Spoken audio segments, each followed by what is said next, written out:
Hello, creative being. Welcome back to my channel. I want to talk to you today about putting your work online. I think it's a very important topic that a lot of people don't quite talk about, and I think it deserves a whole video because it was something that largely impacted the way that I wrote in the future, and all of it happened in my past when I was a lot younger, and I feel like if I don't cover this, I'm going to regret it because I want people to know that there are some cons to putting your work online. I know that a lot of us think that right now the internet is super hot and it's ready for all of our content, it's ready to see all of our writing, and we should just start putting it out so we can get used to all that feedback and critique. But I just want to tell you that there are a few things you should consider before putting it online. And this is mostly because I don't want it to impact the two major areas that it impacted me. Mentality and hard work make up the journey all writers go through before they're labeled a natural. I'm Pika Lee, and I make videos that help build the foundation of writing that is you. So let's focus on you.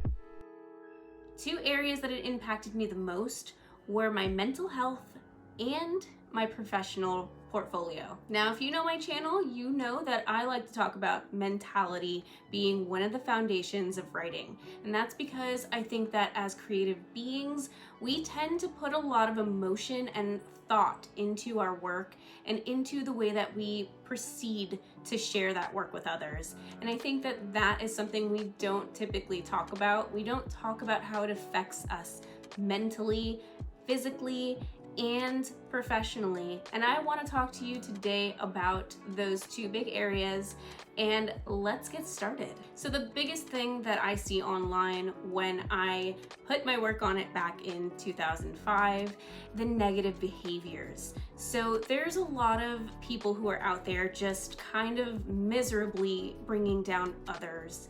My biggest problem with the negative behavior is that none of them are qualified. There's a big disconnect that I'm seeing with writers understanding that this sort of behavior is going to impact their feelings about themselves and it can impact their personality.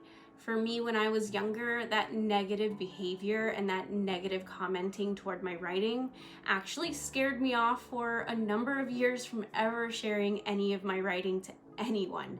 I think when I was younger, I only showed it to probably two people. It was a cousin of mine who I started writing short stories for and just continued writing basically my own sort of fiction for her, and she really cheered me on and supported me during that time, and I was just developing as a human being myself, as a creative being, and if it wasn't for her, I probably wouldn't have actually gotten through that negative impact of online and continued writing. I mean, I knew I loved writing, but I didn't know how to continue after getting such harsh feedback from a few different people on one or two of my pieces of writing that I posted somewhere on some forum that I probably didn't even get a background check on. And by background check, I mean kind of like I didn't do my due diligence and find out how legit the site should have been or what the community guidelines should have been.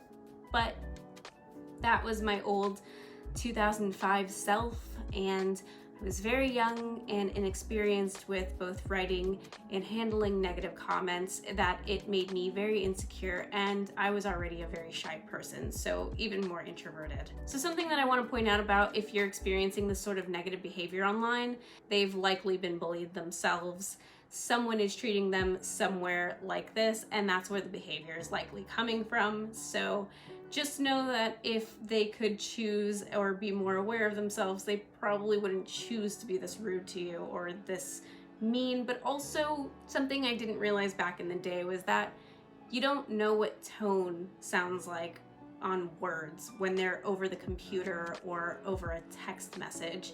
So saying a sentence one way can be read to yourself, that may be your insecure portion of your brain, reading that in a different context than it was meant. So also be wary of yourself. You want to make sure that you're interpreting things correctly and you're taking any value that you can from those words. If they are trying to help you in some way by strengthening your writing, it may be a little bit hurtful in the moment to hear that your writing is not up to par, but if you're in a fixed mindset, sometimes you don't understand that natural ability and writing are not exactly in any world the exact way that you become a writer. Writing takes a very long time, and a lot of writers put a lot of skill and time and practice into it, and we will too.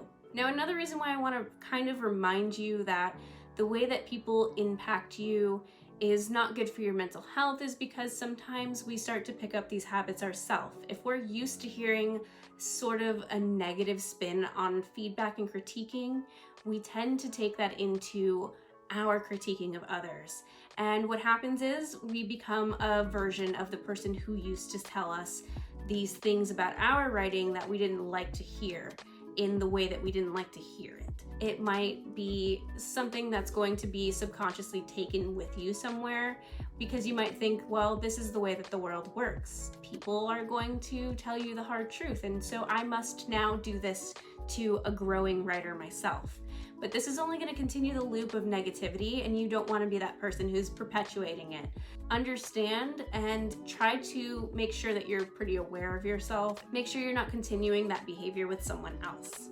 Now, the next thing that I want to talk about is insecurities, because shame and guilt and all of that comes with getting this negative behavior online, and sometimes you do get pride and joy out of if you're getting really good feedback about yourself and your writing, and so both of these can still impact you in negative ways because you don't want to be so prideful that you're not continuing to learn, and you don't want to be so prideful that you think that you're ready to just out of the gate send this off somewhere. Remember that most people online are not professionals, and so any critiquing and feedback they give you may not be qualified to actually be given.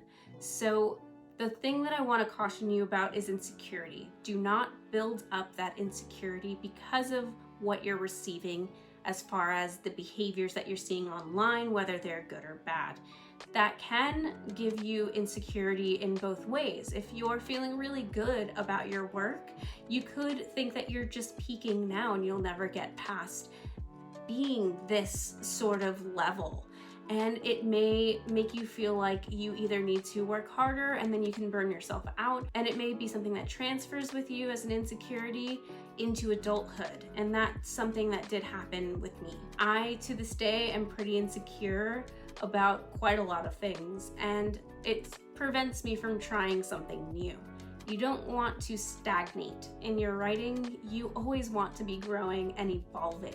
And that brings me to the next thing that I think that gets pretty impacted when you put your work online, which is learning a lot less. Now you may be thinking, well, I'm on the internet, so I'm like learning a whole lot, right? But the point that I'm trying to make is that when you do become insecure, you may shy away from writing completely, which is something that I did for quite a long time. I felt like it was so hard to get good and better that I didn't write very often, and I thought that coming back every now and then I would just, as I got older, get better. I don't know what logic that is, but that was my logic when I became super insecure about all of my writing. And so what happens is you think that going to school will maybe change it, by reading more books will change it, and you'll come back to it later. But the reality is, to learn more about your writing and your writing style and your writing voice means that you have to be connecting with other people constantly, you have to be sharing your work often, and you really have to be pushing yourself to go online and learn from others and be mentored by others who are maybe just a little bit higher than you are and in the learning process still too. And that's by finding a good writing community. When you are able to push past any of this secondary stuff that happens online, what ends up happening is you can turn your mindset from fixed into a growth mindset, and you'll be able to learn a lot more, take on your insecurity head on, and challenge yourself. Remember, these are the antagonists of our life, And for us to have our wonderful character arc and learn and get better and push past our fears, we have to go through it. Enjoy part of it.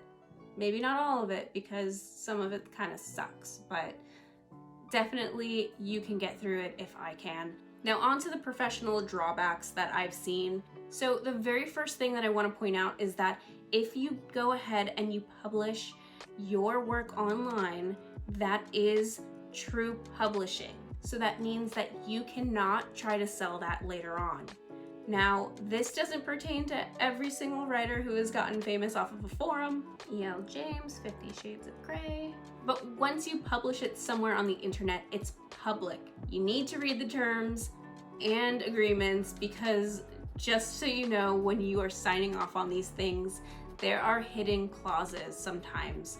And not all websites, because I haven't done my research on all of the websites, but for the most part, there are lots of things that are built in for the website to not get sued, especially something that has to do with intellectual property or IP. And your story is IP. Of course, again, like I said, this isn't including every single scenario, but it is something that you should be cautious about, because you don't want to go ahead and give up the one chance you have of traditional publishing. Now, the next thing that I want to point out is that it can be stolen in this way, whether that's remaking the idea into something different or trying to take your work and putting it out into another form where they can get paid for it, whether it's a quote or some other sort of form of stealing. Again, if you're writing something that's kind of just like doesn't matter, it's not going to ever be published, it's just kind of a piece that I'm practicing with, sure, why not? But for your bigger pieces, don't put them online, don't put them online, don't put them online. It can be stolen and it can be considered published, wrecking your chances of getting it published traditionally. And now on to the last thing. The last bit that I want to talk about for your professional portfolio is that the critiques can hamper your writing voice. And now I know I mentioned this kind of as part of the mentality and mindset portion that I went over, but what I do want to remind you is that your writing voice is part of your actual writing, because we do write from here. And that's why this is so important, to keep fresh and keep healthy and just really keep all of your habits and your thoughts as clean and as fresh as possible. Mindset is all that we have when we're creating. I mean, the first thing that happens is all of your ideas go up here and then they are filtered through these. So just a reminder that you don't want to hamper your voice. What happens is your writing voice can actually change, and the thing that made you unique and made you you is going to translate into your professional portfolio, and it may start to change the way that you are writing in your next few books if you've already been writing. So this is something that's a little bit more for the advanced writers, because the thing is, when you're a beginner, you're always going to be developing your writer's voice. But if you are starting to get a lot of feedback that you've never gotten, whether it's good or bad, it can start to affect the way that your unique take on writing was being developed into. And someone is giving you a lot of harsh critiques, and maybe they're a publisher, who knows? Maybe they're not really considering you, but they are a pretty big publisher and they're still someone who can get you somewhere in life, and you want to appease them by changing your actual sort of writing to fit what they want. You might actually affect all of your writing in the future, or any of the stuff that you have already completed, if you go back and you rewrite them to fit what this person's looking for. And so I just want everybody to understand that that's something very real that can happen, and it's something that's very important to never lose sight of. Your voice is why every writer is different, and why every book and story is from another perspective. So I hope that you liked this video. If you did, give me a thumbs up below. If you have anything to comment down below about any other tips that you have for any other writers, including me, about putting your work online, drop it below. Let us know. I want to hear from everybody. This is our community, and I want to share all of this advice with each other so that we can each grow together. I will see you on the next one, creative beings and scribes. Bye.